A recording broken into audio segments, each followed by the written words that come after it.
Good afternoon guys and welcome to 5th generation Hobby Shop. Welcome to another unboxing and testing. Shoutout po natin si Sir ng Tagum, Davao. Sir, welcome to 5th generation Hobby Shop.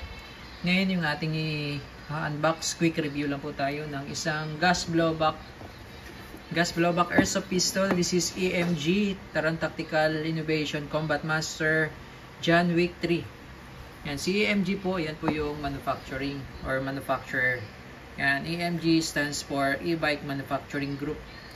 Yan, this is licensed by TTI, Taran Tactical Innovations. This is John Wick 3. Ito po yung ginamit ni Keanu doon sa movie niya na John Wick 3. And then may free na siyang gas. This is the propellant. Ito yung gas niya. Ito yung isa sa mga nagpapagana sa kanya. Ito yung gamit natin is the Pop Dyno Green Gas Standard Power. Pwede rin po kayong gumamit ng 14. Yan, may naka-indicate dito sa lata, 14. This is the standard. Yung 14 ang power up. If Pop Dyno po ang gagamitin nyo.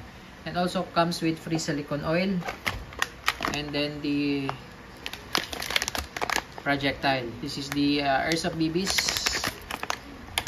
Comes with 0.23 grams, 4,000 shots. Plastic ball. Ayan. So, again, this is the John Wick 3. Ayan. Licensed by Taran Tactical Innovations. EMG manufactured. Ayan. So, it comes with the COA or the Certificate of Authenticity. Ayan. Card. EMG. And this is the magazine. This is 30 rounder mag. And the unit. Ayan siya. Made in Taiwan.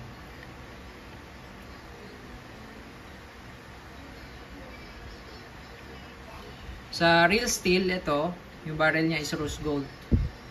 Ayan, rose gold po yan sa real steel. Kaya bira lang meron tayo dito dahil napakamahal itong unit na to sa 9mm. Ayan, 9x19. So 9mm siya sa real steel. Ayan, naka fiber optic sight na yung front. Sa rear naman, adjustable sight. Elevation and windage. Ayan yung adjuster isa. Ano naman sa elevation, ito sa windage. Yan, naka-ambidextrous, manual safety, ambidextrous, then beaver tail safety, also working, beaver tail, naka-magwell na rin siya, with markings of TTI, sa kabila ang Combat Master, yan, John Wick 3.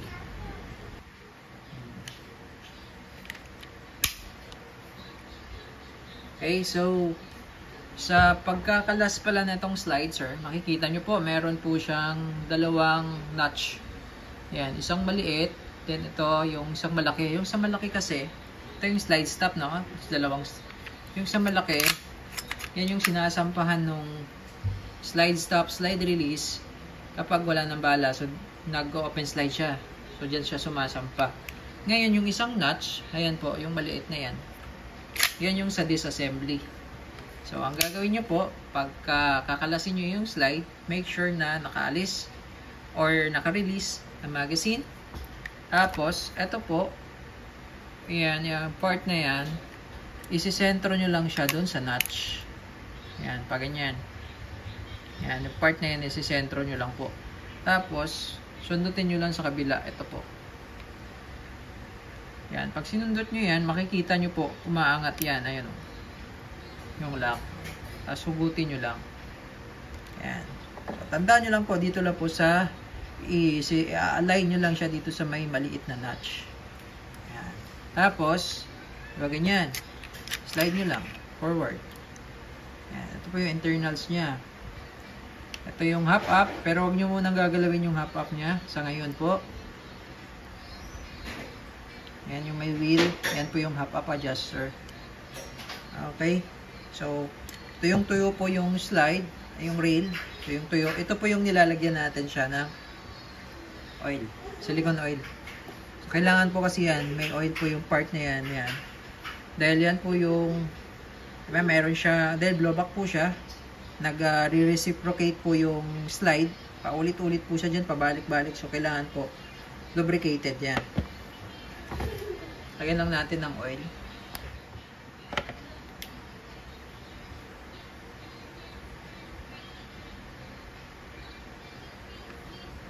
Ito po yung nilalagyan ko po ng oil. Yung rail po.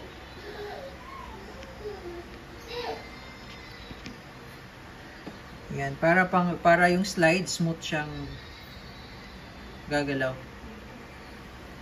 Okay. Konti lang po lagay nyo. Ngayon po ito po naaalis or nare-remove po yan agad.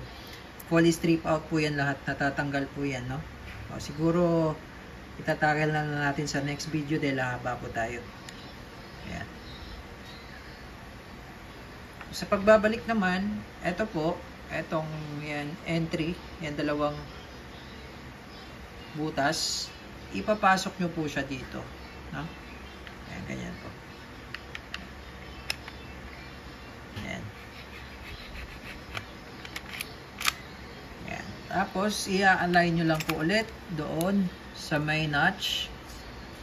Ayan. Tapos, pasok nyo lang po ito. Pagka-align, hold lang. Tapos, diinan nyo lang para pumasok yung lock.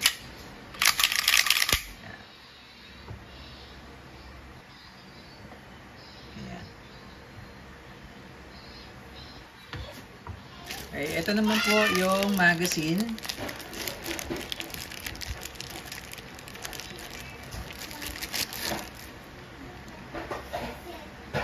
Ayan, tapos pagka aalisin nyo yung yung base pad nya, ayun siyang alin dito, pwede nyo siyang sundutin yung lock, sundutin nyo lang pababa yan, lock nya yan. Yan, pwede nyo sundutin, tapos slide nyo lang papasukin. Ito kasi yung lock nya. Yan yung valve, yung screw na yan, hinihigpitan na rin po yan, paminsan po lumuluwag po yan, no?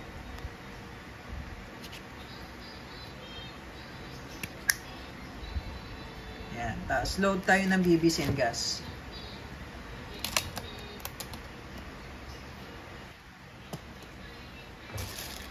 So, ito yung BBs.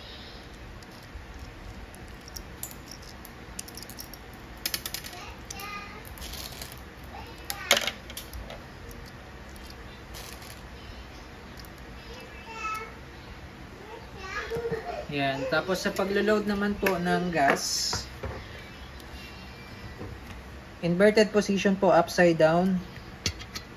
So, yan. Ito yung nozzle. Tutok nyo lang siya doon sa may valve na yan. Tapos, pagka diniinan nyo po, bilangan nyo lang po 3 to 5 seconds lang. Yan. Okay. So, loaded na po tayo. Testing po ng John Wick 3 Combat Master, licensed by Taran Tactical Innovation.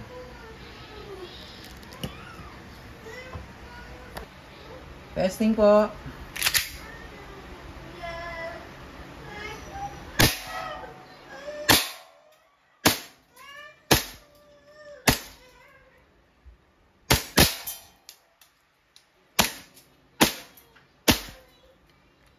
Okay, open slide. Paminsan po hindi po yan mag-open slide kapag yung magazine ay malamig. Tapos, check nyo na lang din po itong mag-release nya. Yan. Minsan po kasi lumuluwag yan. Yan. Yan. So, igpitan nyo lang po. Okay. Hammer down. All goods na po tayo, sir. John Wick 3 Combat Master.